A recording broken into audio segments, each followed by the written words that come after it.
Yeah. We've accidentally left all the Mayhem classic workouts on the whiteboard in the conference room just for our athletes to have the one up on everyone else because, that's how we operate around here. Explain why that's a joke.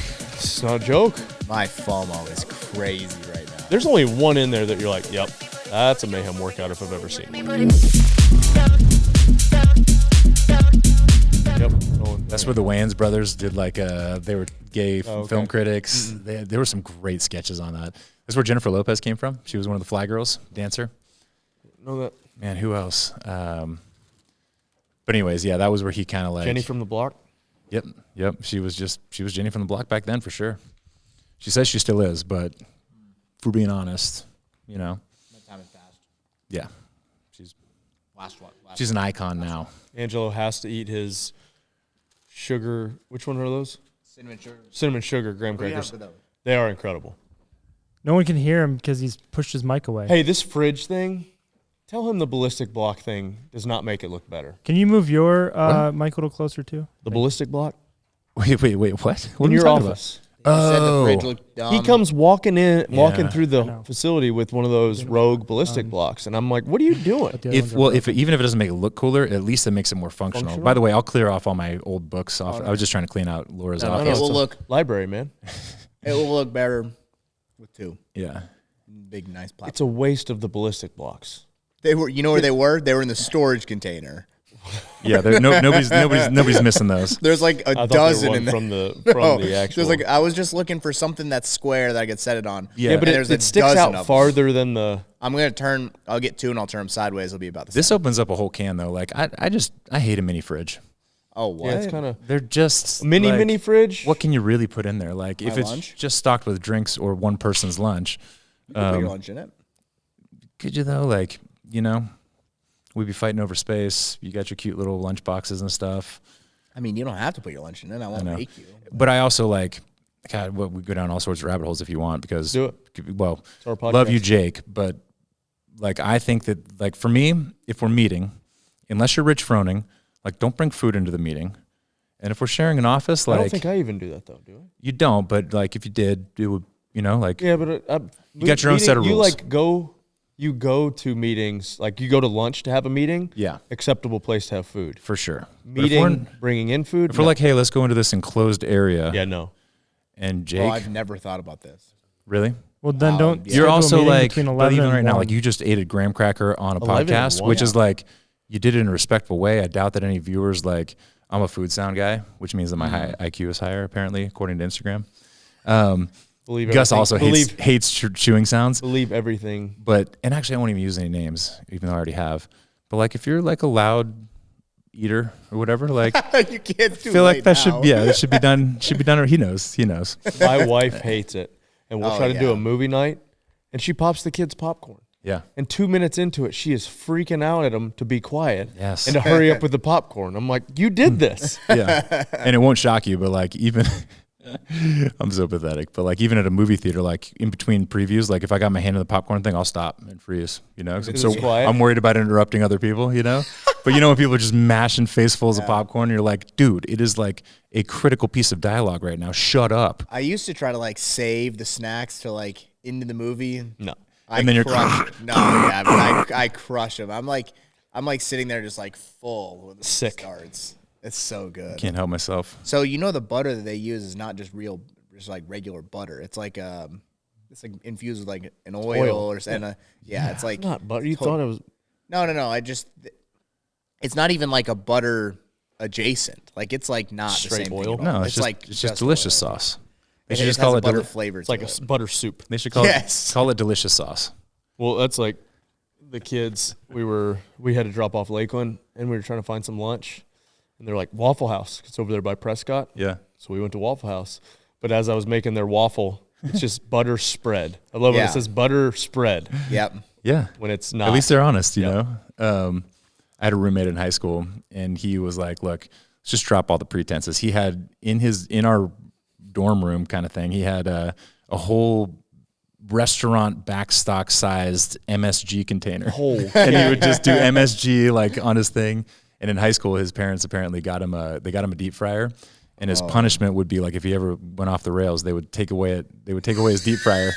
And he would get so pissed, but he would never clean it. So that was his punishment. They'd be like, take away his no. At some point, they just had to take it. How overweight is this person? No, not at all. What? Bro, and like, just favorable genetics. Like, he's not a CrossFitter or anything. Like, when you say that they're going to take away his deep fryer, like, you're thinking it was more like he just never changed the oil or anything. Oh, yeah. And he was so attached to it. Like, oh, yeah. You know, he didn't, now I take away my kids' video games or whatever, like, the equivalent was. Take away the phone. Deep fryer. At that point in time, it was like, that was the biggest punishment was, I'm going to take away your deep fryer. Yeah, I think you don't want to change the oil unless you're like do fish or something. But like, I think you want to keep the oil. But every once in a while. I mean, well, yeah, but if it's mine and I don't have a deep fryer, if I had a deep fryer and I knew I was going to do like chicken nuggets and then I knew I was going to do fries for a few days and maybe I'll do chicken nuggets again, I probably would not change it. Yeah. If I knew I'm doing a fish fry, you better change it. 100%.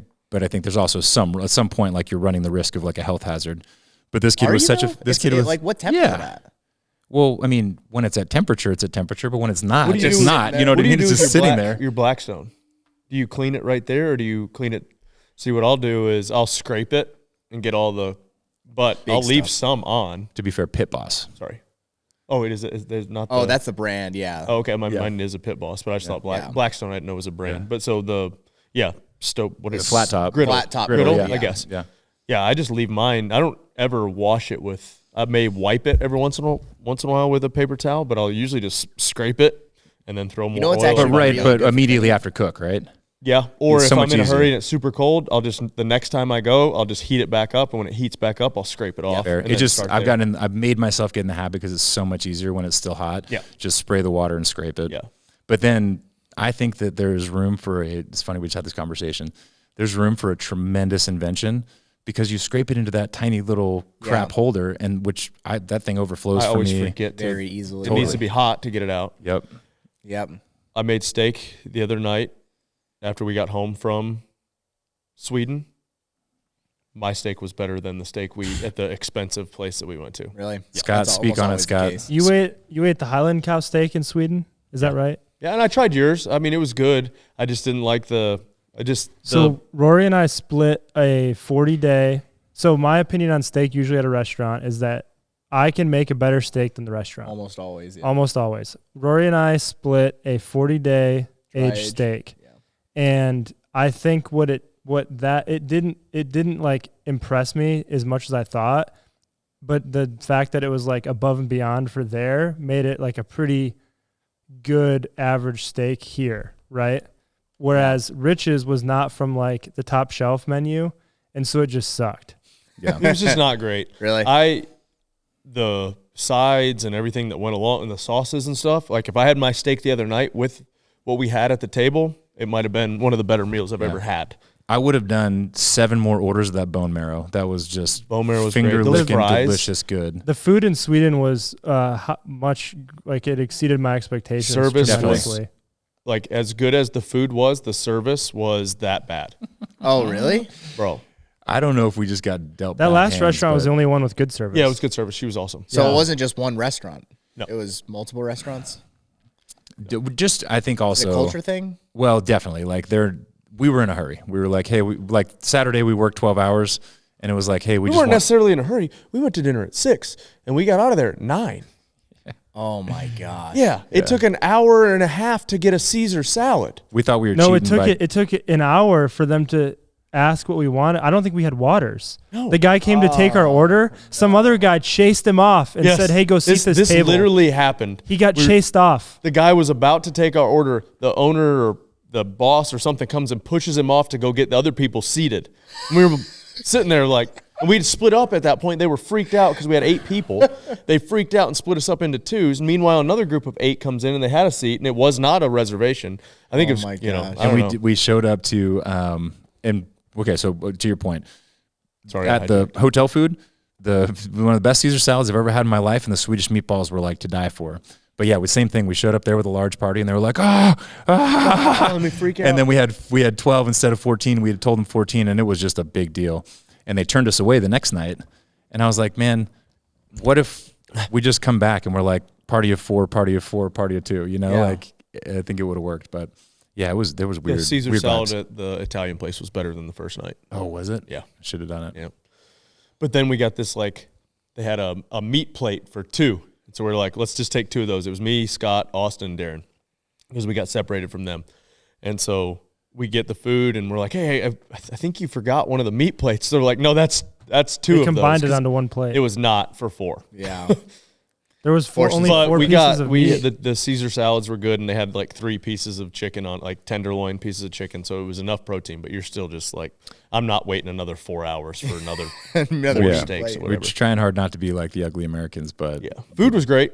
Swedish meatballs were great. I was surprised. Even their store food was good. On the first night, yeah, the meatballs, and then the breakfast buffet. What is a Swedish at meatball? the restaurant? It's just the little meatballs. Have you been to IKEA? Like literally, they serve Swedish meatballs for free, but they look like just and like a little gravy. They're good. Like you'd see at a potluck, but they were particularly good. Also, when we went to the store to pick up lunch on Sunday, we walked in and there were these dates, like flavored dates. And Inga said, hey, if you want to bring something home to Maddie, this is what you need to bring home. So I got 3 bags of them, and I don't know what kind of witchcraft they've done because there's no added sugar outside of the sugar that's in a date. Good. They're incredible. There's like strawberry milkshake flavor, caramel something, and coconut, like chocolate coconut. And it doesn't even taste like, I like dates, but it doesn't even taste like a date. It just tastes like whatever the flavor is. Really? Like it's like peanut butter caramel or something like that is one of them. It tastes like a Reese's cup kind of, but as a date, no added sugar. It's insane. I'm trying to order some online. Customs. Yeah, I like dates actually. I've just come around. I don't think I've ever had one. I mean, I definitely didn't bring them back into the country. Oh, you didn't? You finished them before they? Yeah, he finished them. Yeah. You can't bring them. Oh, really? Sorry, Maddie. Now we're on a no-fly list. Yep. But which also, man, we got so lucky. It was like Snowmageddon in Nashville. Paula and Jordan got stuck in California for 2 days, but our international flight made it right on time. Yeah, I was wondering how that was gonna go. We had no delays the entire trip. Yeah, which is kind of bizarre because it snowed the entire time we were in Sweden and never accumulated to anything. It never stopped snowing, I don't think. Yeah. Every time we passed a window, we never really truly been outside except for a couple minutes. Yeah, that was the running joke, was that it was just a snow globe. Like there was this constant fall of snow, but it never accumulated on the ground. Like it just seemed like a movie set. Yeah, I think you guys timed it like just right. Yeah. Or like the snow clouds were gone as you were coming in. And then, of course, they had the runway clear by the time you guys were there. But experience-wise, awesome. Great. Yep, Coaches Congress is always a great experience. Great to go over and get with a different set of the community. I was surprised. I guess I always just think the size of Europe. I'm like, oh, everybody goes to multiple. You hit multiple of these Coaches Congress, but I think there was like one person that had in our groups of different things that had been to multiple of them or had been to the last one we were at. So ton of new faces. It's a ton of fun. It is, man. And I think my favorite thing was, not to get salesy, but Austin really dialed in the description of Mayhem Plus. Yep. His presentation was bang. Oh, it was awesome. It was great. And I didn't know this, but maybe this is new, but he had created slides, and I guess the AI now within Google Slides will give you suggestions. Scott, do you see his slides? Yeah. Dude, they're like, that should be our Mayhem Gym t-shirt. Some of his slides were just super dope. And it was like our branding, nailed it. I thought it was really good. Yeah, no, I thought that one was really good. You did really well. I mean, we've really pretty much just turned those Coaches Congresses into Train with Rich. Yeah. Essentially, we do usually coach 2 workouts in the morning, which is hilarious and I guess kind of eye-opening to like how much we do that, how easy it is to like come up with a pretty good workout on the fly. I wouldn't say limited equipment because Rogue brings some good stuff, but we don't have rigs. You don't have a ton of space, whatever. But all of those workouts were like you finished the workout and you didn't feel like, oh, man, that was just like a fill-in little thing to do. So, yeah, it was a ton of fun. So we did 2 workouts. We'd coach 2 workouts each morning. I think we did 2 like practical breakouts that had workouts in it. We had 2 keynotes on Saturday. Then we did a VIP pump sesh. Yep. Brought back the old Tabata plate press Tabata bent over row, which is without the top hold. Without the top hold on the bent over row, which makes it way different. And then Sunday we did the same thing minus the VIP dinner. So yeah, it was early end on Sunday. It's a great. I like the schedule a lot. Yeah, I mean, family didn't come. Yep. Nobody's family was there, so you're not doing any sightseeing things. So you might as well just be hammering away, right? And so. Oh, and what do you think? 15-person sauna in the hotel. Oh yeah, 15-person sauna. That's crazy. I mean, cool. There was all of us in there plus one more person. There was room for 5 more, maybe 20 people. It was awesome. It was huge. Wow, that's crazy. Yeah, you just 9th floor of the hotel. They had a Rory got his first setup. Laps swimming in for his Ironman. It was pretty half-assed without goggles. Like that was not. It was fun. a 10-meter pool probably. Yeah. Your head was out of the water. Or did you put your head in and just not look? No, I did 1 or 2 laps, but then. I'm gonna start just texting you the mornings I go. And yeah, say, please. Hey, yeah, Roman swims we've been swimming on Thursdays. I'm gonna start adding a Monday to it. I just feel good after I swim. I reached out to Tennessee Tech because they have a swim club, and somebody suggested to me that a lot of places have like a master's swim club, and if you join the swim club, you pay a membership or whatever, but then you have easier access. But it sounds like you can get in. I'm alumni. And you pay alumni. $10 to go with me. I was also thinking, what if I just sign up for a class this semester? You know what I mean? Like, I guess then I wonder what the minimum class you have to take. Yeah, 3 hours, I think, right? 3 or 6. I think I don't know. Ask Haley. I think she was doing it. I think she literally was like doing just that. to get access. Yeah. Well, I mean, you can be a student with like a less than 3 credit hour class. Like they have. Yeah. I don't know if Tech does this. I know, but I don't know how. Like, I think there is a floor of what you have to take minimum hours wise to get the access to the facility. Roman did that English class. Roman just took an English class so he could use the pool. Okay, well he can't now, so. No, he was actually doing the English class though. Yeah, but I'm saying it was like a bonus. Like he was taking 1 English class and he could go to the pool. He said he learned nothing, I think, from the English class. I think he said he retained like literally nothing, which is great. Yep. So I'm 2 swim sessions in to our okay. Yeah, I saw training. I saw those. How far are you swimming? 2K. Yeah. Yeah, we did. I've got Paige's dad, Kevin Powers, writing us some swim workouts around 2,000. I told him, I said, I'm not going to the pool for anything less than at least a mile, but most of the time, if it's right at 1,800, I'm like, I got to get at least 2,000. Yeah. So I feel super comfortable with that volume, and then maybe slowly add some. But if I hit that, so he wrote that one that you did today. Yeah, I added a little piece to the end, the 5x100 on the 2 minutes, just to check and see where I was at. The 2K. You did the 1050s on the minute I saw last week. Yeah, it's a classic. The 2K got me thinking. Darren's like getting more and more comfortable with crowds, and he was pretty unhinged. Like he's turning into like a mini senior. He's turning into my dad. But it was really funny. I'm like, what is he gonna say? But during the 2K, I forget even what exam. Oh, something about high rocks, and he was like, well, you probably just like something like running a 5K. And he stopped. He's like, he's trying to translate. He's like, what do you guys call a 5K over here? And they're like, oh my God, 5K. We need to tell the story about his travel to. Oh my God. This is the best part. So we're talking, I'd looked earlier in the week at what everybody's travel was. And the previous times we've gone overseas, we've flown Darren to us, and then he travels with us because, and so he's only been out of the country twice now, I think. And one was Australia, and one was London. So English speaking, you can navigate, right? So I remember looking at it, and I saw FRA at first, and I said, oh, it's France. Just thought of that, thought it was Paris, because I didn't realize what their thing was. So I was telling Scott, I'm like, man, Darren's going to have trouble. He's like, it's actually Frankfurt.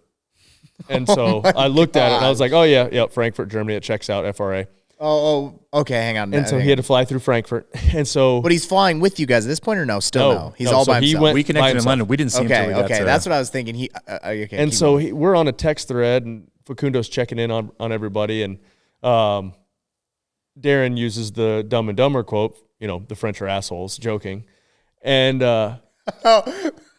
And so he said something else about France. He said something else in there. Wait, so he thought he was in France? So he actually, because he'd said something about he was connecting in France. And he talked to a person. And so I talked to Scott, and Scott, we were like, no, it's Frankfurt, right? So turns out when he got there, he went up to some lady. He's like, hey, when's the flight from France to Stockholm? And she looked at him like just completely puzzled. And basically told him that he was in Frankfurt. Germany. And that he's going to Paris. He goes, I literally thought I was in France up until I talked to the lady at potentially worse than that.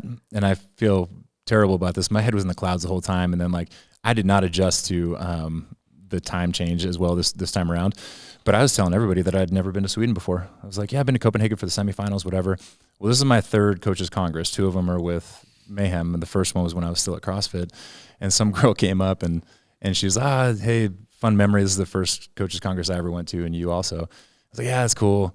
And then in the next breath or so, I was like, yeah, this is great. I've never been to Sweden before. And she's like, I just showed you a picture of us in Sweden, like in Stockholm. And I was like, yeah, you're right. You're right. In your defense, we did not see any of Stockholm. 2019, maybe. Yeah, we didn't see any Stockholm. And same, actually, last time I got to go to Old Town and check it out a little bit. But yeah, that's where my head was at. I will use this, though, as an opportunity to promote Coaches Development Weekend Part 2 coming. Part 2. Part 2 if you're French. Austin and Fern have done a great job, like I said, of being able to explain it better publicly about what Mayhem Plus will mean. And so this next group that comes to the development weekend will have early access to Mayhem Plus. Hard release date, TBD, because we want to do it right. But this will be our cadre, people who kind of like help us 2 weeks, right? Work it out. 2 weekends? Yep, February 20th through 22nd. Plenty of space available still. 3 weekends. And if you're not signed up, you should. It's one of my favorite things that we're doing is, I don't know if you're hot for it. It seems like it just because the way that you're speaking on stage, but like getting back into education and working with the gyms. Careful, not education. No? Just kidding. Wait, why do you say that? Because that's the hard line with everybody. As soon as you start talking about education, you're fighting with CrossFit. So. Development. How about that? Development. I think we're pretty open about we're trying to complement CrossFit exactly in some really helpful ways. But anyways, that's coming up February 20th. We'll link in the description of this video, but you guys should join us. It's going to be a fun time. It was a great time last time. A lot of stuff into 3 days? Yes. Got more porcupine things up back your leg. Do I really? You're all porky. Where'd you go? I just took a pee outside that that got door. Seeds attached to them. They're trying to get everywhere. Yep. So Stockholm, we don't have any real overseas big things right now, which is kind of settling into season and all that type of stuff. We got the Lemons race this weekend. Yeah. Angelo's, I have your shirts out there. I saw that. Yeah, we're full swing. Angelo coaching athletes, getting everybody ready for the Open. Mayhem Classic. We got Angelo clued in on the programming so that he can make sure the athletes are up to speed. Yeah. Make sure they're prepped. Accidentally left all the Mayhem Classic workouts on the whiteboard in the conference room just for our athletes to have the one up on everyone else because that's how we operate around here. Explain why that's a joke. It's not a joke. We've been very According careful. To the internet, it's not a joke. Angelo, contrary to popular belief, do not coach one athlete under our banner. Besides me. I mentor, I peer pressure, I train with. I would say I oversee, but I don't dabble. I don't do any of that, right? And so some people have said that it is not fair that you're programming the Classic. That I'm programming the Classic and that you're programming the Classic. Yeah. But you're not programming the Classic. I don't even know that they were talking about me. I don't know. Maybe they were. Anyway, but myself, Rich Froning, myself. Austin. Who? Austin Maliello. I hear a razor going. It sounds like my kid. I'm sorry. Darren, J.R. Howell's helping, Scott, and Ben has tested some of the workouts. We had just now handed those. Is that a problem that I judged Ben when he tested it? I didn't realize that. I didn't think about that until just now. Yeah, no, it's fine. Way to start that. Those workouts, outside that 5, nobody knew about them until 2 days ago or when I'd sent them to Josh Malone. So now Josh and TJ know them. Who are in charge of floor layouts logistics and all that. Logistics and good judging. The door was closed when we programmed these workouts. Ben tested it here. One of the workouts. So all of them, we didn't really need testing because we're not stupid. We know what we're doing. and we needed one tested. Ben tested it in here. I bet Ben's legs are sore from all the squatting he did. And every single workout. Yeah, that's it. I don't know what else I have to defend there, but no, there's no defense. I think it's funny. Here's a funny conversation. People are like, well, your athletes are going to have an advantage because they train the way that you program. Okay, fine. Cool. Everybody has access to that. Well, sure. And like, you've got access to 20 years of Castro programming the games, right? At this point, yes. Plus the book that he wrote that plus if you didn't read, CrossFit.com. you're dumb. Plus CrossFit.com. It's like, come on. Also, can I add the obvious? Keep adding. Pile on, please. You do not coach any athletes. However, you do program for Mayhem Compete. Yeah. So, if you want to look for maybe potential rich slip-ups, okay, but here's my deal with it even too. I feel like it was a collaborative effort. I mean, if you look at any one of those workouts, there's not one that I was like... Well, Ben and I definitely made you mad more than one time. One time you made me real mad. Only one, actually. No, it was. That's I mean, good. one of the workouts got like totally eviscerated and reformed which one was fine. No, but I'm saying it wasn't necessarily like just your input. No, honestly, I would say 1, 2... My FOMO is crazy right now. Because JR's in there or what? It's because I'm not in there. Hey, JR's a good ad. I was texting with JR today, just me and him. Oh, my gosh. What does that do for you? You okay, Angela? What does that do for you? Oh. Private conversation. Don't do it anymore. I know for a fact one workout I maybe had heavy input, but we even changed that because of how it looks visually. There's only one in there that you're like, yep, that's a Mayhem workout if I've ever seen one. Yeah. Really? Don't you think? Yep. And everyone can decide which one that is. Yeah. Well, the thing that, like, I also was thinking about this. I mean, yes, obviously you could sign up for Compete. We have videos of Rich programming Compete. He's obviously, that is electrolytes in it, just so you're. Man. Yeah, just so you aren't thrown off. We have the videos of Rich programming Compete. It's documented, obviously, that he is programming the Classic. So there is the same mind writing both those workouts. But I bet you would probably learn more by like listening to our podcast and what we had to say about programming and like the kind of things, like the times that we've or seen. Just watch any of the videos that we've put out as of late of us talking through programming. Well, and then exactly the way. And I know I have biases. I know there's things that I personally like better, but I feel like it's been a collaborative effort. That was 100% a collaborative effort. There's at least 3 things in my mind that should not be hard for people to figure out. GHD, handstand walk, and rope climbs are the 3 that like I'm thinking about. Okay, those 3 are probably like a guarantee, you know. So, and that's not. I'm not. Pistols. I'm not. Yeah, I'm not. But I'm not the only one that knows squat that. snatch. I'm like I saw that Olivia Kerstetter posted that she was doing. She like has upped her GHD volume. Like I think Tim Paulson like gave her more GHDs. Probably smart. Sprague did that last year too. It paid off. Yeah, I mean he also kind of cheated, but who did? No, Sprague. We're just talking shit about the GHD standard. I do hate that we have to that's even an issue now. Okay, on a much more important note, which one do you guys like more for my headshot? A little bit farther away. I like the black and white. This is for the or CAC. A little bit closer. Yeah, for the CAC. A little bit closer, a little bit more farther away. 6 one way, half dozen. No way. The folded hands is like the folded hands. What do you think about the folded hands? You just wrote a book. Yeah, I mean, what do you think? I mean, should the folded hands be in there? Are you going to put these on screen where people can see them? You're going to have to send them to Scott now. Making more work for me. Yeah, sorry. Now AI can't do the whole thing for him. I don't know. I like the folded hands, but I have a dog hair on my sweatshirt, and you can see it. We on the same note as the Classic, we figured out a very fun series for social media this year. Oh yeah, it's gonna be good. You gonna tell it or no? No, not yet. And, really? And everybody freaking out that all these athletes have nixed competing at our event. What did they expect? Yeah. Well, it's already a really strong field, right? Yeah. The one thing I will say that and this is like, I expect people not to come, but I do think the mindset from, if you're like a top 10 games athlete right now, right? Like there's no one like you or Matt or Tia currently that's like, I mean, Tia obviously is still competing, but like not this year.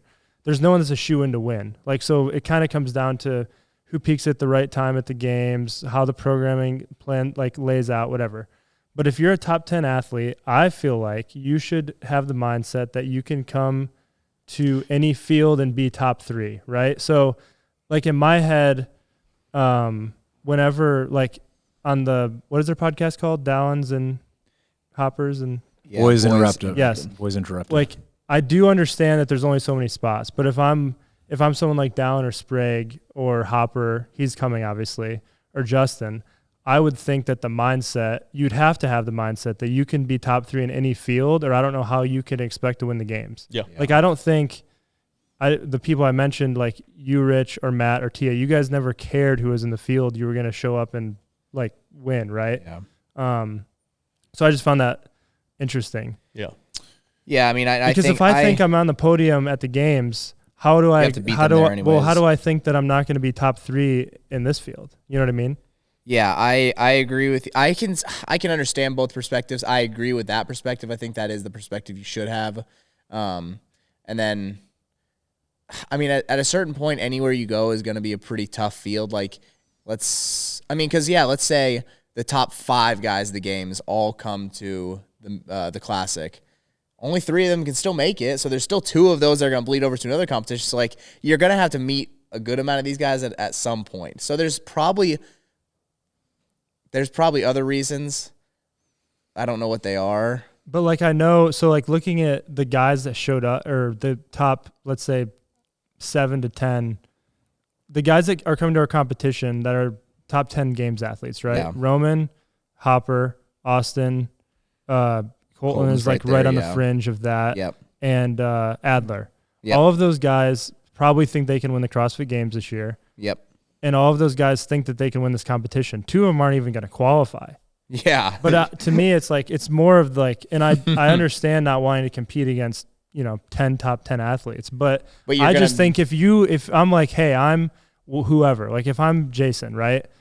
I won the games last year. I probably think I'm going to win again this year. Yeah. I should assume I'm going to qualify.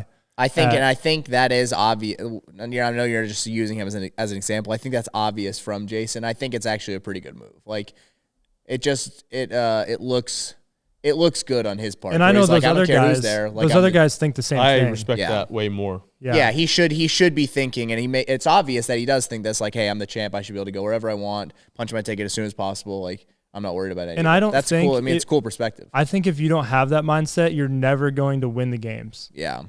Like, you're not going to ever you won't be a champion. Yeah. If you don't think in your mind. Yeah, if you don't think I can beat these guys on any given weekend. Exactly.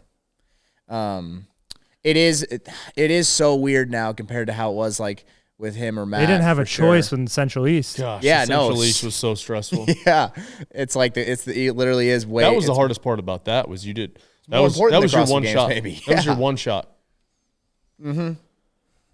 And you didn't get to choose at all. Or like, I was thinking about this the other day. Like when Dan moved to California, it's like, okay, well, there was already a pretty good field out in California, and then you throw Dan Bailey in the mix. Mm-hmm. It's like, you have a full. You didn't need another top 10 games athlete in that field, and then he was like, what was it? The one year there was like of the top 13 or something at the games, 5 of us were from the Central East or something. There was some year where I know that. Well, like insane. Well, like Hendren was 5th one year at regionals and took 5th at the games. Yeah, it was because that was me. And I think Scott was 4th. Graham, Scott, Hendren, Dan. But then you had like your anchor, who was right there, made it to the game several times. Will, Morad, and then you had a couple guys who never went to the games who were better than most games athletes because they just happened. There was like a guy who took, I think, if I can remember correctly, he was like 7th or 8th in the 13 regionals, and he would have qualified in every other regional except for the Central East. It's tough. It's tough. Tough times. But yeah, going back to what you said though, I mean, I didn't expect more people to come. Like, no, I expected that amount of top our field 10 is athletes. As good as I expected. It's going to be really fun. Yeah. But we did put out the graphic just to troll people. Yeah. Everyone took it like you guys super, did do that. They put it super serious, but everybody's like, how have you not figured out? Bella? Yeah, whoever, man, it was Bella. Really made people angry. We did it last year too, though, and it's only fair. Like, this is funny, man. I think I told you guys because there was so much upset about using the Rogue points qualifying. Gosh, people hated that, huh? And specifically, the clips that I saw. I don't watch whole podcasts, but I saw some clips. People hate us.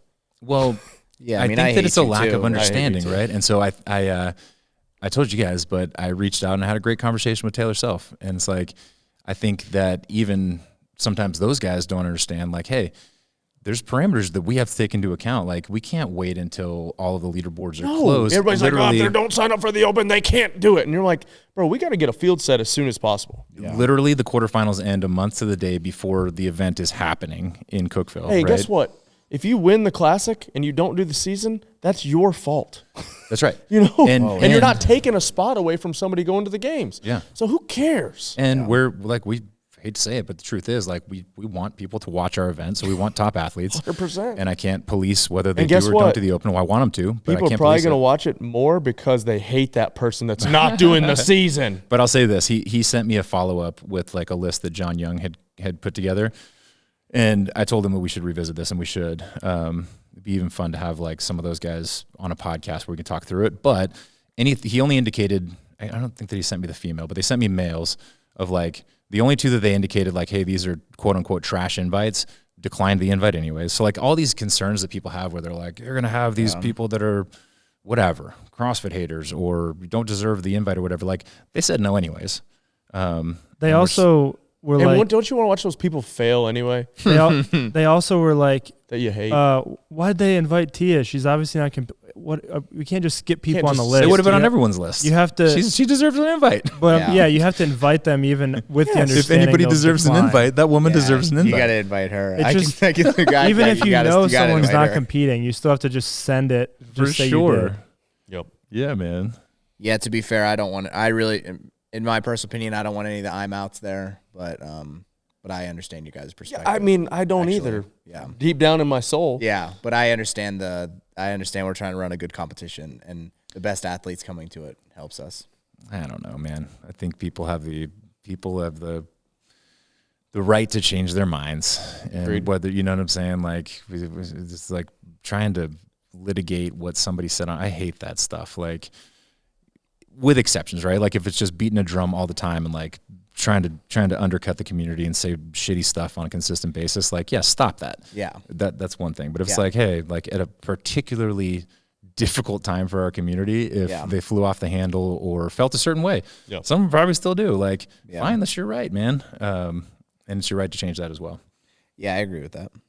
Nope. Anyways, whatever you say one time, you have to live by it for the rest of your life. Oh, yeah. Well, and, sadly, that's like our kids are you got to coach them up on what you do and don't say on Instagram. Or what you type. Yeah. Or what you like. What you like. You know what I'm saying? I didn't realize. It's so funny scrolling through stuff and seeing what some people that I either follow or are friends with, I'm like, what are you liking that for? I didn't, I don't really like a ton of things on Instagram. I'll randomly like something.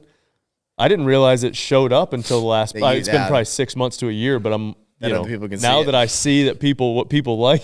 You're like, oh my gosh. I don't think I really don't like nearly anything on Instagram. I think maybe I do sometimes. I don't know. I don't remember.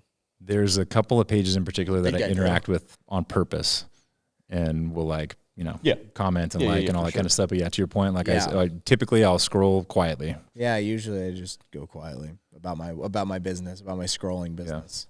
Scroll quietly. It just made me think of hunt quietly. Yeah. Yeah, and I comment quietly too. I actually only comment on my stuff, honestly. Rich dropped I think was it last week you dropped your mom in a comment or something? I think I did. So crazy. Yeah. Imagine you're just some person never met Rich before. I think it was talking about my shorts, how short my shorts were. Yeah. Oh, yeah. Which obviously it's my legs ate my shorts, right? Yeah. We're echo biking, box jump overing. Ben has a good take on this. What's your take?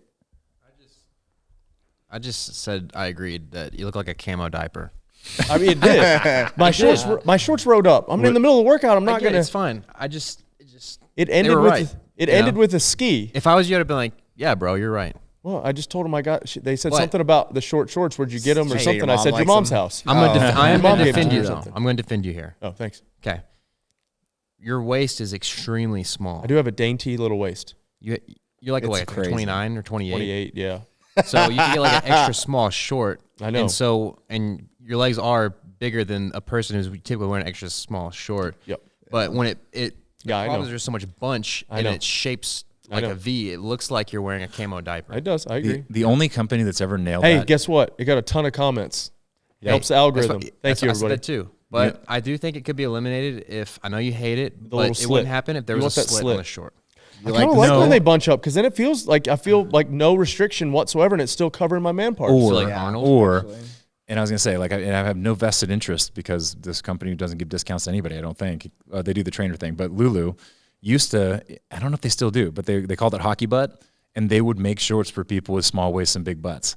Really? And big thighs. And they nailed it. But they're so funny with, like, what they keep and don't keep from year to year. Yeah.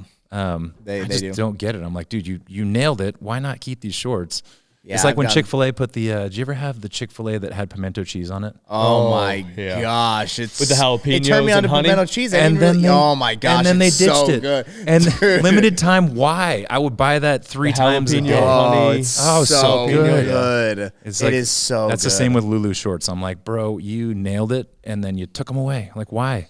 I didn't really do pimento cheese that much before that. I've never really. I'm a sucker. Bob would have it every now and then. Did you have some at Bob's house? Bob's. That's the only time you I can't ever... not eat anything at Bob's. Oh, I don't even yeah. like watermelon that much, Oh, really. it sounds so but at good, Bob's, I don't remember where we were, but one time I was just macking pimento cheese, and you were like, "Hey, did you sure you need all that fat?" Dude, the calories. And now every time just messing around, just messing I was around. about to say I'm not much of a fat shame guy. No. I'm not Malleolo. and I don't get ashamed of food. Like, He is a fat shamer bad.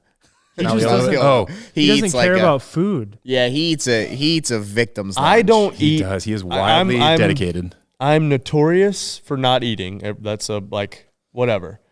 Malleolo is worse than I am. Yeah. So Rich was asking Ben, you'll love this because you know how much Rich doesn't eat. Rich was asking him if we could eat. Oh yeah. I Because said, hey, we need to go get some lunch. It was the especially, middle of the day, and Austin wanted to sauna instead of eat. He goes, hear me out.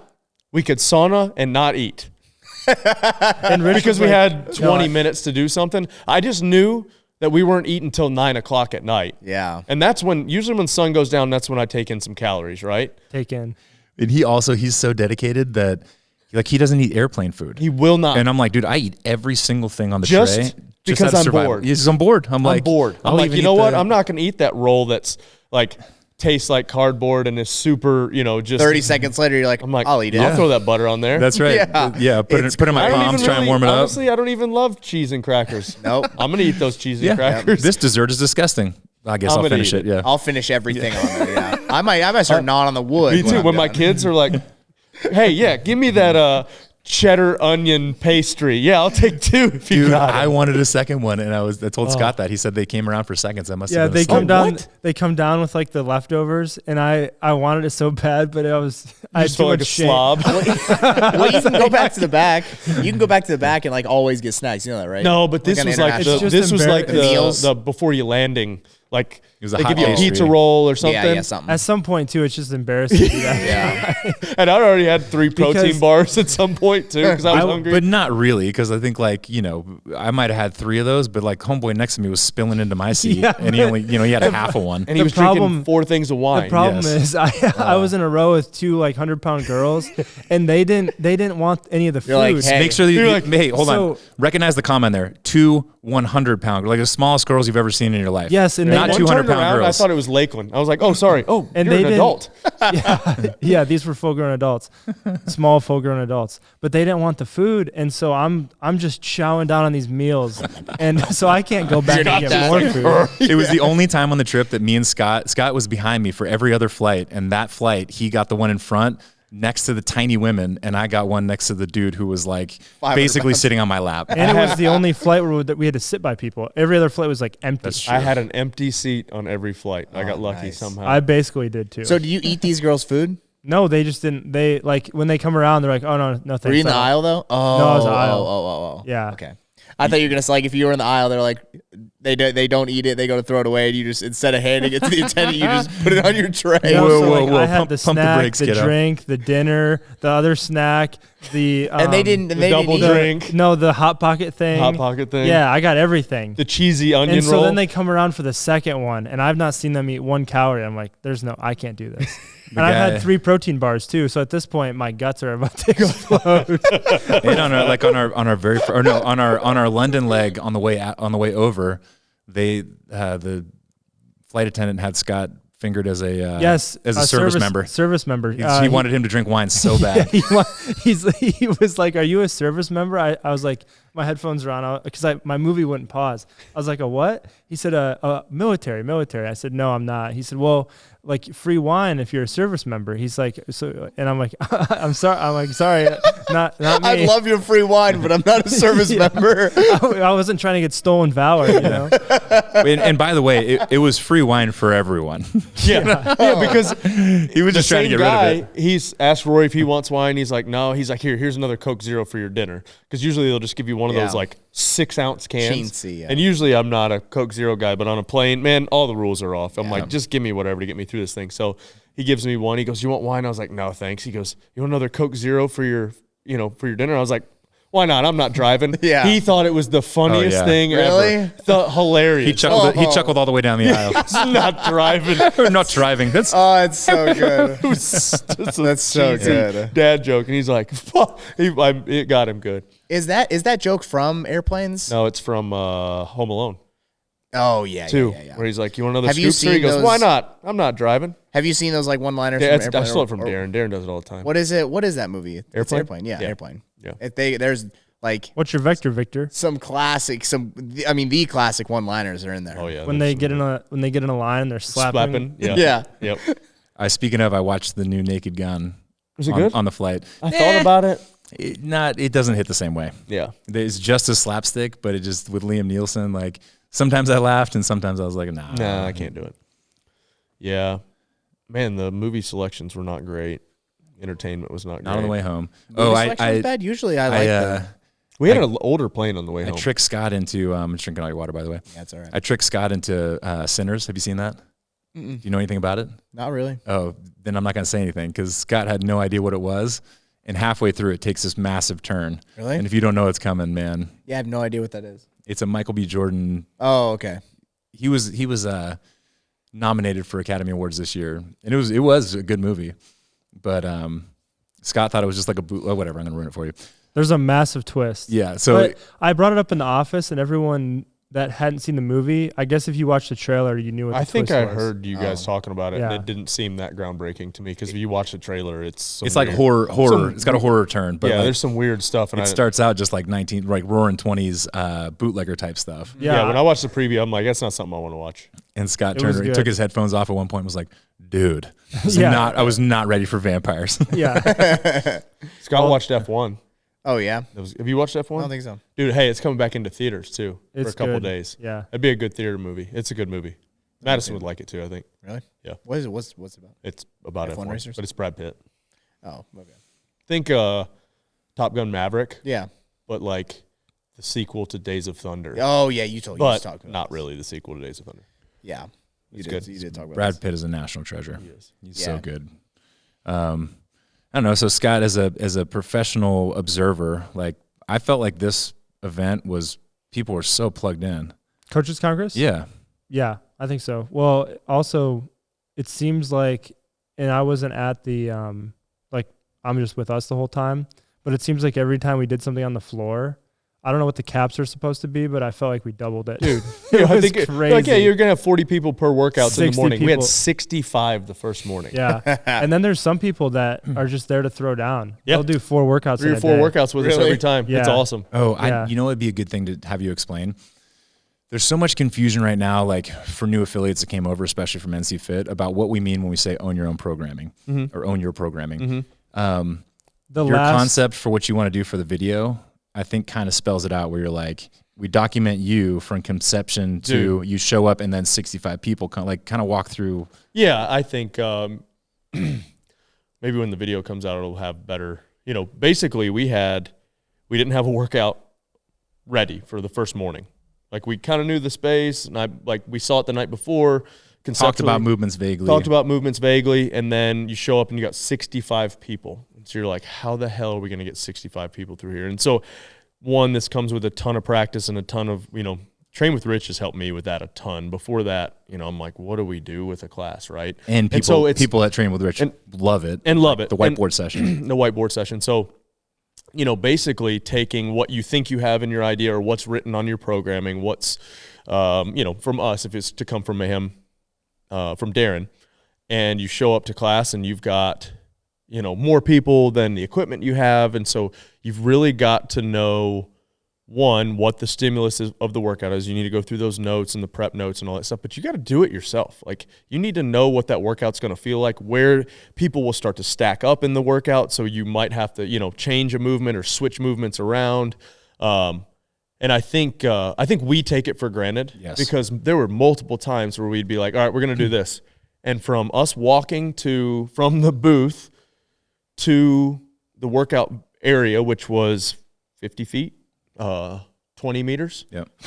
The workout had either completely changed or had been one of the sessions there was one that was how to take competitor and put in an affiliate workout or in a class workout. And then the other one was how to take a class workout and make it an athlete workout. And I really wish you couldn't do it justice, but capture how it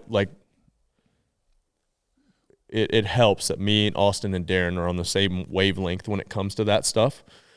But to see that there was literally, you would have thought, I think, looking at and listening to, that we had rehearsed that and practiced that in the hotel room, and it's literally, we took one workout that was 10 burpees, lateral burpees, 20 deadlifts, max burpees, 2 minutes on, 2 minutes off for 6 sets, and we turned it into a completely different workout within, and that was supposed to be the workout for the morning. But then as we're walking down there, we're like, man, I don't want to have people pulling deadlifts for, 100 reps, blah, blah, blah. And then we're like, okay, so then that workout became the afternoon workout. The morning workout became a 200-meter run, 40 air squat, while your partner does 20 dumbbell clean and jerks, hang clean and jerks, and you rotate. And then the afternoon became, instead of just deadlifts, it was 1 set row, 20 cal row, rest, 1 set deadlift, 1 set power clean at 115. And so completely different stimulus, but almost the same stimulus. It's just hard to, unless you do it, unless you've practiced it, but that's a way. And I think Darren verbalized it at breakfast on Sunday. He's like, I know how to program. It's just so hard to tell people why I do what I do and how I do what I do. Yep. But I think we're getting, you guys specifically, you, Austin, Darren, are getting so much more eloquent at being able to crack your brains open and be like, here's where it started, here's what we changed and why, so that people can kind of drink that in. And what I mean by laying that into the gym is we give people a lot, and we do it on purpose. And sometimes it comes back it's hard to palate at times. Yeah, or it comes back, I want to be told exactly what to do. That's right. I can't fit this all into an hour, or this is difficult, as opposed to, well, man, there's so many things. Yes, it's not just plug and play. I have to stop for a second and think. And by the way, there's 10 additional tracks that I could plug in here as an alternate, or ways that I can morph this to fit the group in front of me and my gym and my space and the equipment that I have, et cetera, et cetera, et cetera. So I think people act like it's a bug in our system, where it's really a feature that I think it's a great feature. I think, one, imagine if you were having to write up those workouts, then do all those coaching notes, versus you already have it. Now you just move stuff around depending on, if you had Mayhem and the equipment we have and the space we have, then you could just do that. But we can't do that for the 2,000 gyms that we have. There's no way you could send out. And I don't think, I like giving people more than they need and letting them, give it a little bit of feel. It still has the Mayhem underlying tone to it. You look at all those workouts, but it's, And it was one of my favorite things at the first development weekend. I think it still is. It's still a work in progress. But when the best hour team, first of all, that napkin timeline, I thought that was really useful. I'd never seen it before, where you take the component parts of the workout plus the stimulus, and you literally just draw the most simple timeline you can with blocks, where you're like, people show up, I've got this much time to warm up, I have to have this much time to transition, the main focus is lifting or Metcon, and then so on and so forth. But we took that and we did a whole week of programming, and we let people in the class kind of say, oh, well, for my gym, we don't have runners, or whatever the hang up was. And we let them kind of play with okay, cool, let's tweak this week of programming. And I know you didn't love switching days or full stimulus and things like that. No, but if you got to do what you got to do. But I do think it was also it definitely, I saw the light go on in a lot of people's heads where they were like, oh, okay. Yeah. I don't and shouldn't just take what's been given and plug and play. And you've got to take into some prep. And we're trying to work to where like you can do that. Yeah. You know, we've simplified tremendously. Actually, the new coaches' notes go out for the 9th, so soon, right? If not today. Anyways, they'll be released on the 2nd, so coming up. The next set of coaches' notes will be the new format, and they're like super simplified where, let's just call them a level 1 coach, could be like, cool, I'm doing this top to bottom, exactly as written with the coaching cues and so on. But for people that come to the development weekend, I think we'll iterate on that, and we're not going to another coaches congress for a while, but I think making that video that you're talking about, educating people on, not educating, developing people on how you can iterate on that. Better. You make yourself such a better coach, right? Yeah. And that was always my thing. Even with lectures, right? I like to be like crazy prepared. Yeah, you do. But what that does is also like if one thing gets thrown off, then you're thrown off. The whole thing's thrown off. And I was like that with coaching too, man. Like I would just obsess on my class plan, and if 65 people showed up to my 20-person, I'd panic. Yeah. You know, which I get. I mean, I was that way. Yeah. But I think just the freestyle nature of how we run things, especially workout wise, you know, like Ben was just talking about. He's reading Louis Simmons' book, and what was the quote? Did you find it? The one that you were saying that how we program, basically.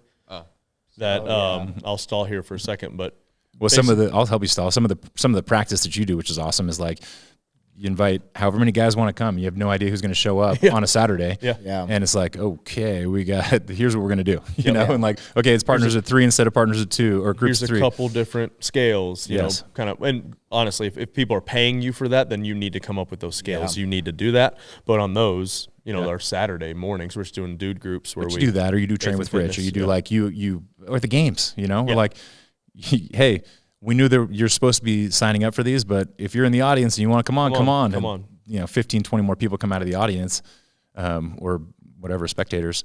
That's a skill that you can definitely hone. The more the merrier. And really when it comes down to it, especially at events like that, this was a teaching event, and so it helps to have more, because then you can get a little bit more creative.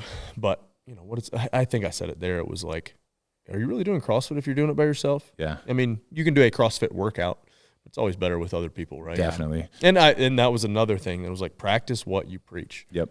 Do the programming, whatever it is, but know what the stimulus is going to be. Yeah. Ben can't find it. Same for diet. Same for, you can't tell somebody to go do macros if you've never struggled through macros and messed up and you know, done your way. Are you talking about when how you program like week to week? Or? Yeah. As for the organization and periodization, it is truly a weekly plan. We plan during the week or sometimes at breakfast. At times, we even plan after arriving at the gym. In my opinion, long-term periodization is a mistake. I don't have a crystal ball to tell where someone's progress will be in 10, 16, or 52 weeks. So we do what needs to be done at the precise time we need it. I think we balance that out a little bit. I think there's definitely a balance to that. I think myself, with what I do, I am better under that system where, yes, I have an end date of what I'm training for, but I do a lot of stuff on the fly based on feel. I think the biggest difference, though, and to back up what you're about to say pretty much, is that how do you know what I'm about to say?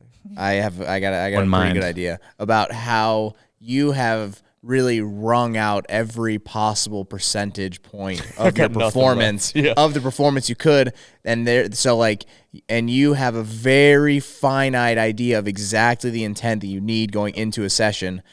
When you're talking about I've got. Yeah, exactly. When we're talking about a class setting, most people, by and large, have not absolutely wrung out every single percentage of their performance. No. So it doesn't need to be as dialed, but for sure we look at it more often than, like you're saying, a year. And I think periodization does have, like, if you have an end date, you know, you're going to want to peak at a certain point or have a goal or whatever. So, Yeah, and our mesocycles, for lack of a better description, especially with athlete, follow the CrossFit game season, right? For largely, athlete, but then you tweak. Sure.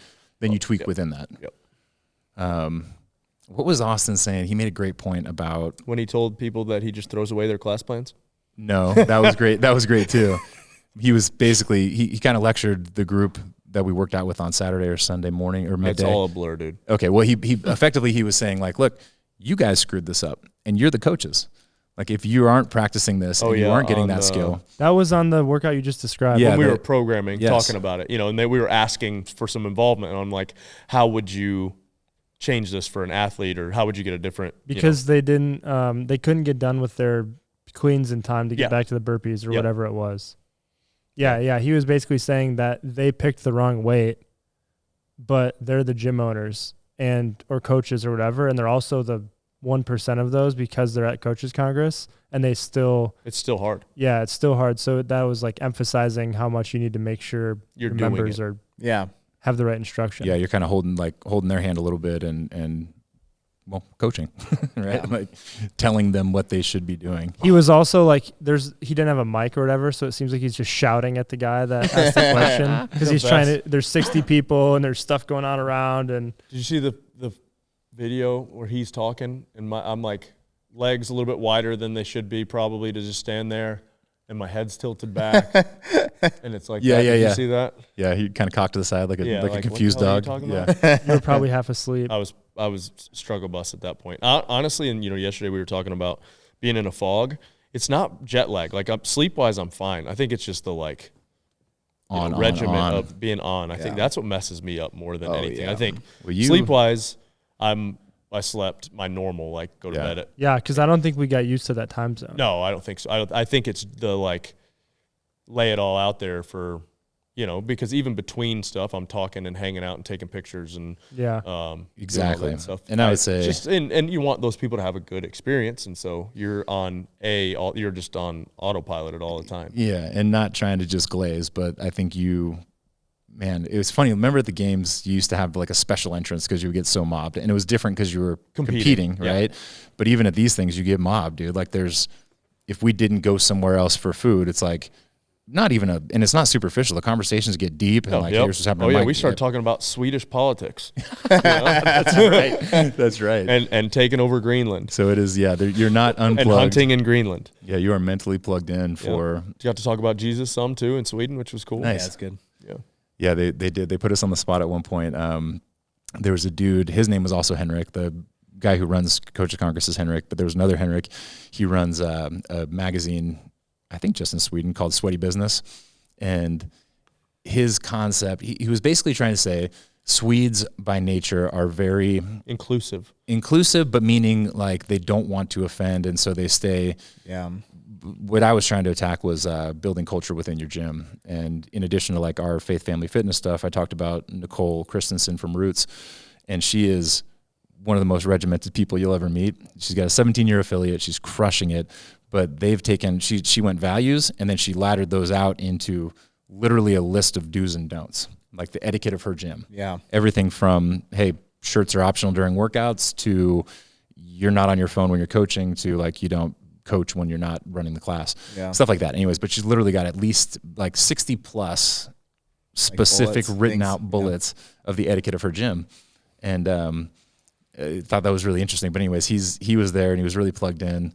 We had talked to him at breakfast about this concept of Swedes being trying people pleasers, I guess would be it, or not trying to ruffle any feathers. And he raised his hand, and the word that they use effectively means without gender. So not you don't have any balls, but literally the way that they describe it is the word translates as without gender. But he threw his hand up there, and he basically outlined the concept that I just tried to outline in front of a group of people. And he's like, so how do you think that we should attack that? Me and Rich are on stage. I'm like, dude, I can't tell Sweden how to how to have culture in your gym. I mean, I can tell you about building culture, but I can't tell you.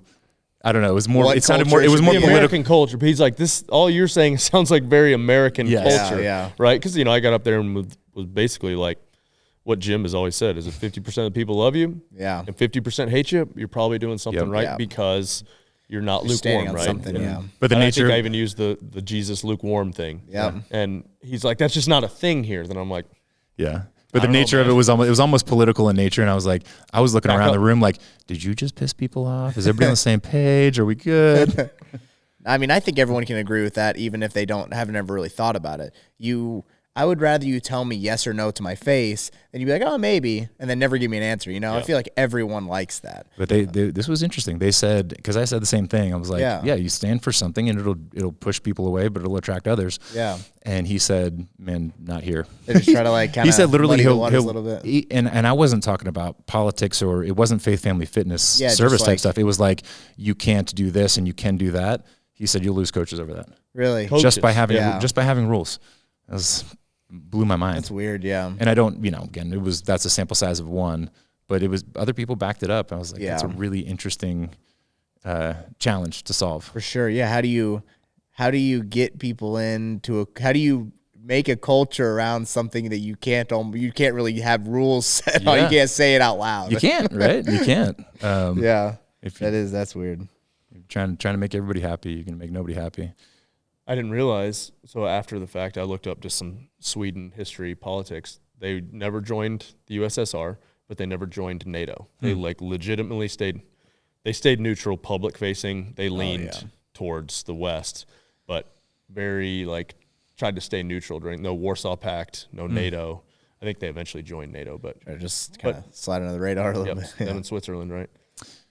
It was funny too, right? A lot of hot topics going on, but it was funny. You never know what you're going to get when you go overseas. Yeah. A lot of people with no prompting on our part were making Greenland jokes. And we didn't. I'm not touching that over there. But they were the ones making the jokes. What else was there? That was pretty funny. How about back to the dinner? I told Ben this already, but. Ben has to meet Yuha from Rogue. Because basically we sold you as the funniest person that's ever existed. Yeah, we got Yuha to laugh a couple times. We told there must have been. I'd like to know what you guys told him. It started with one Ben story, and then there was there was between 30 to 40 Ben stories that were pretty. They just kept coming. Yeah, I hope I get to meet him. Yeah, we do too. You will. I bet he does too. He'll seek you out in Scotland. It started with some photos because it was him and Arnar were redheads. That's how. It started. So we told him that you put on the board the year you went to the games, he doesn't look fit, but he can still compete or something. Oh, Facundo wrote that. Yeah, but it was right by your desk. Yeah. So then we're like, oh yes. Then I started showing him photos of that time you wore the Explorer shirt and you had Franny. Yeah. Just stuff like that. And then it went into stories and I can't remember all of them. Yuha laughed. He did. The time you took that gel while we were hunting the Prosis. Oh. When you found AI that would make us all look bad. Friendly. Yeah. Yep. Just a number of those types of things. Oh, that's good. And some others. The time you went on strike when I first got hired. Oh, that was good. Yeah. I'll tell the AI story because it's funny from my perspective, because apparently these were distributed far and wide. But I was, these guys are all somewhere. We're in Amarillo. Amarillo, okay. I thought we told this on a podcast. Oh, did we? I don't know. It's fine. Okay, well, I'm sitting at my son's high school football game, and it's versus White County, so it's the biggest rivalry of the year. It's packed stadium, and I get a group text message, and I open it up, and it's a video of me kissing a male coworker. And I'm basically threw my phone, and I was like, "What just happened?" Too, right? What's that? You guys were middle of the class. Doing a class workout. Yeah, it was post-class workout. But yeah, Ben would just walk up to you and he'd sit down and selfie, and you're like, what the heck? And then 2 minutes later, you get a picture of him, you kissing Ben. Video. Video. Sorry, yes. And it's no kiss. It is a makeout session. Yeah, it was passionate. I told him this wasn't your fault, but I told him about the time I pantsed you right before that online semifinal workout. That story's never been told before. Yeah, Has it not? Not on a podcast. Ben had Go-Ruck shorts on with just a liner, no underwear underneath them, because I'm with you. I don't wear. Scott thinks we're all barbarians because we don't wear underwear under the liner. No, it just isn't comfortable to me. No, see that's too loose. It sounds extremely uncomfortable to me to have. Yeah. Ugh. It's way too loose. So Scott pantsed Ben in the middle of semifinal weekend. It was in-person qualifying event weekend. It was moments before the Hendersonville team. No, we were about to go. You were? Yeah. Oh, that makes sense. Yeah, we had a line of women sitting there. Yeah, that makes sense because Zoe's mom was there. Zoe's mom, Julie, Madison. There's a line of women literally set up chairs near and yes, and it was so close to you guys were about to go that so close. You're filming the standards video. Yeah. And I walked up and I pantsed Ben. And we have it on video, on our video. Yeah, and he's naked. Well, you don't see him, but yeah, you can tell. Like you see what's going on in the back corner, and like me and Sam are filming it. We're trying to be serious. We're about to do a workout, and Ben's nuts are out. It's also the last quarterfinals workout, right? Yeah, was it redo or semifinals? Yeah, that was our last one. Yeah. Yeah. So Zoe's mom saw my full. She did. No one saw it. No, she saw it. Will's and Doodleberries. No one else saw it, but she saw it. I'm sorry, Miss Jones. Miss Jones. And Mr. Jones. And you remember Hatfield almost died. He was laughing so hard. Me and Hatfield. Yeah, and Seth too, right? Seth was there too. Oh my gosh, that was so good. Oh yeah, they were. It's so good. Everyone's just rolling on the ground. Billings sent me a reel a couple weeks ago about do you remember when do you remember when people used to pants people? Yeah. And I was like, dude, I literally pants Ben last year like this. Just happened. Because when I was in middle school, we still would, it wasn't called recess, but you'd go out in the middle of the day and like you could play basketball or whatever you wanted to do. So recess. Yeah, but they didn't call it that. I don't know. But it was middle school. Yeah. And we had to wait on these steps to go back inside. And so the whole school is here waiting to go back inside. Yep. I got pants right there. You got pants? I got pants bad. Underwear stay on or no? Sort of. Yeah. The comedian talking about it is so good. He's just like, there's just this game in middle school you used to play where you just pull each other's pants down. What's funny is like Frank and I guess Haley, some other people went to Frank and was like, wow, how's Ben not just mad about that? Like, what am I going to do? Ben. I can't be mad about it. It's over. I thought it was funny. It already happened, yeah. Yeah, it's just embarrassing, kind of funny. Remember the tearaway pants? Oh yeah. One teacher was wearing those one time, and a kid came by and ripped them off. Yeah, no way. I think he got expelled or something. Yeah, yeah, middle school. Middle school was wild times. My brother did that to me once. I didn't have underwear on either. All right, since everybody's on their phone, I guess that means it's over. Sorry, just kidding. Wife is in a meeting with the accountant. We gotta, oh, yuck. Gotta send some codes, you know. All right. Well. Come to the Coaches Development Weekend. Even if you came to the first one, we're inviting you to bring your team this time. It's going to be radical. All the stuff that we did at Coaches Congress, like broken way out. Huge learning opportunity and really, really fun. And what else are you going to be doing February 20th? There's nothing special, you know? It's weekend after. The Super Bowl's over. Yeah. Valentine's Day is over. Come see us. Might as well come hang out. Yeah. I think Daytona 500's in there somewhere. So will the weather affect lemons? There's supposed to be another. It's supposed to be cold, but I don't think it's supposed to come that far down. Okay. As far as weather. Okay. Cool. Peace.